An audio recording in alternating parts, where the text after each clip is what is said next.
In lesson 5.7, we're going to be reviewing the Pythagorean Theorem. And when we're working with the Pythagorean Theorem, we need to be able to identify the hypotenuse in our triangle. The hypotenuse is the side across from the right angle. So it will always be the side across from the 90 degrees. And because of that, it's also always the longest side of our triangle. Now, the Pythagorean theorem actually helps us to find the side lengths in our triangle. It says in a right triangle, the sum of the squares of the lengths of the legs is equal to the square of the length of the hypotenuse.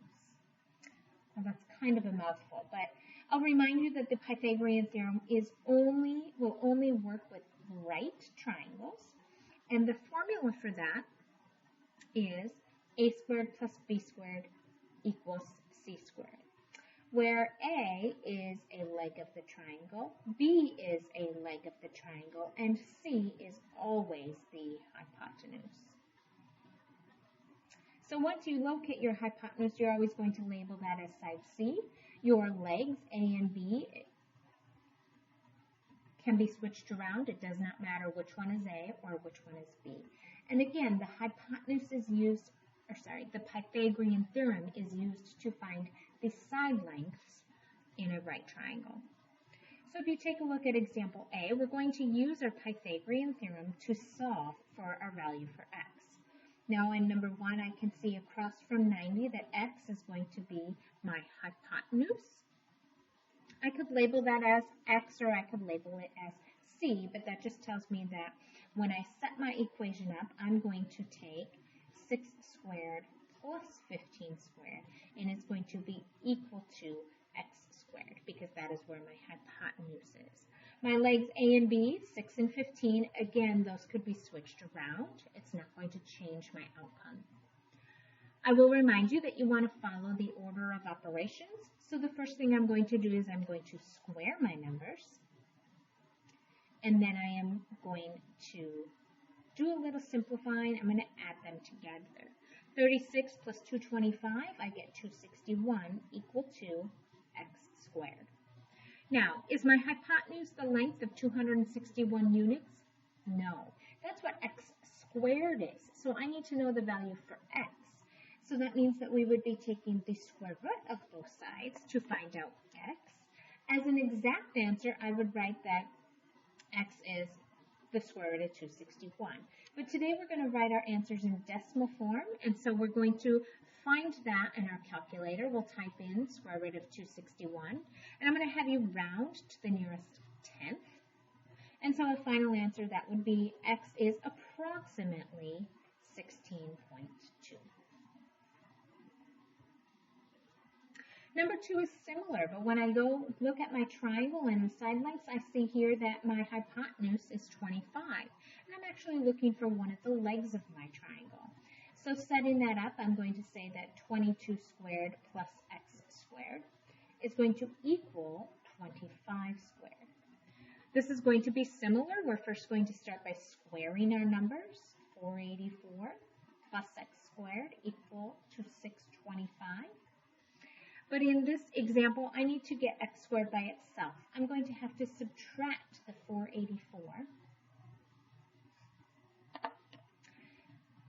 X squared will equal 141. So again, that's not the length of my leg. As an exact answer, it would be the square root of 141. We are going to give our answers in decimal form today, and you type that in, it's approximately 11.9. As you look at question 3 here, you can see that I don't know two sides of my triangle. Here, x is my hypotenuse, and then one of my legs is x minus 2. But because they both are written in terms of x, I can set up and solve. I'm going to take my x minus 2 squared plus 4 squared equal to x squared. Now, my x minus 2 is the quantity squared. So a common mistake is that students will put x squared minus 4, but that's not the case. X minus 2 quantity squared really looks like this. X minus 2 times x minus 2. What do we have to do when we're solving that? Well, we either have to FOIL or we have to box. If I were to FOIL this out, I would have x squared minus 2x minus 2x plus 4. And of course, I could do a little bit of simplifying there. So as I write this down below, x minus 2 quantity squared, I'm going to say that's x squared minus 4x plus 4. My 4 squared is going to give me 16, and that's going to be equal to x squared. Now, if I wanted my x squareds on one side and I subtracted x squared on each side, what I would find out is they're actually going to drop off. So I'm left with a negative 4x. 16 and 4 is going to give me 20. Over here, the x squareds dropped off. I'm going to have to say that that's equal to 0. Continuing to solve, my negative 4x equal to negative 20, or x must be 5.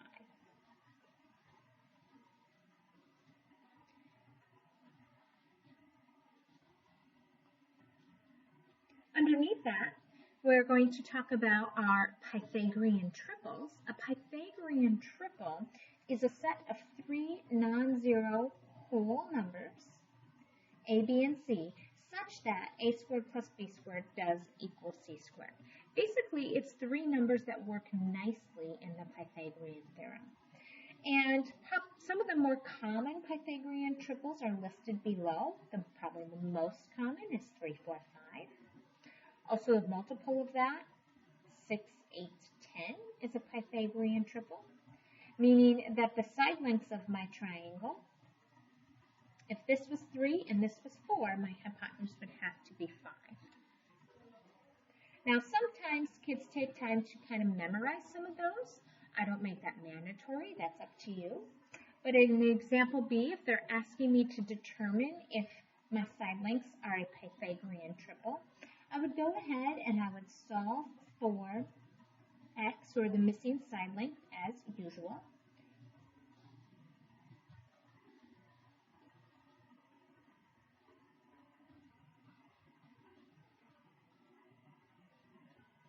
If x squared is 128, x is going to be the square root of 128.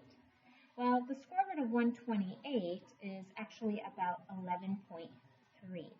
11.3, this is going to tell me that no, this is not a Pythagorean triple.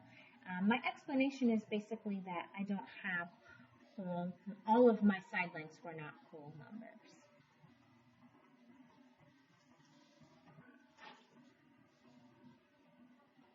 Taking a look at the back side, I wanted to remind you about the triangle inequality theorem. The triangle inequality theorem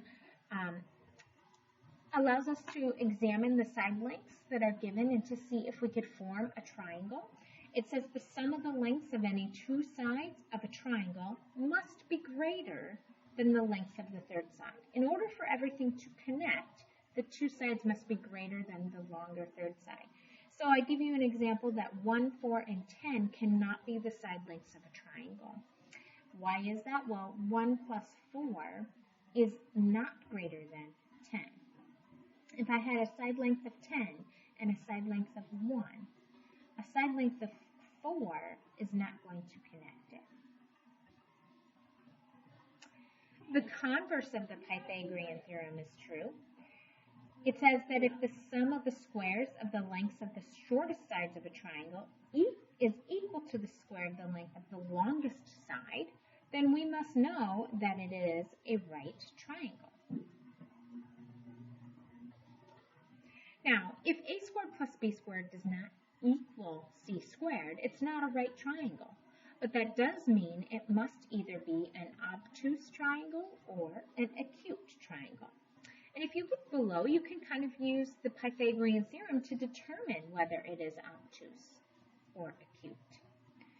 Here, if my c squared value is a lot larger, it will cause this angle to be obtuse. This would open up a long way.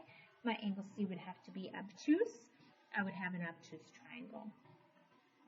Now, I like to take this and kind of turn it around because we usually put a squared plus b squared first in our equation. Let's rewrite this. A squared plus b squared. If the a squared plus the b squared is less than c squared, we have an obtuse triangle.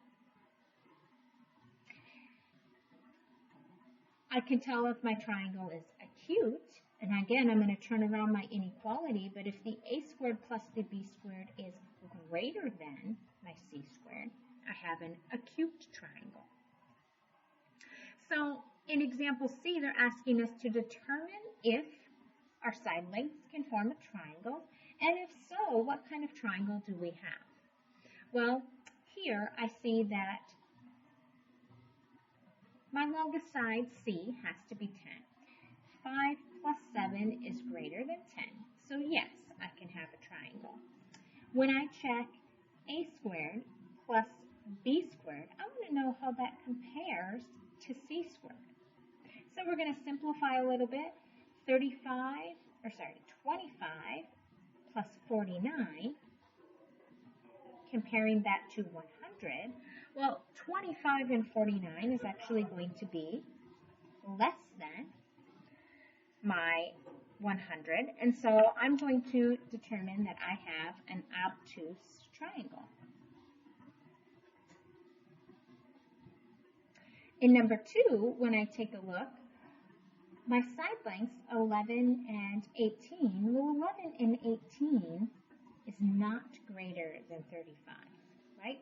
29 is not greater than 35, and so this one is going to be not possible. It actually is not a triangle with those side lengths. And lastly, I have 3.8, 4.1, and 5.2. 3.8 plus 4.1 is greater than 5.2, so I'm okay there. I'm going to compare to see what kind of triangle I have.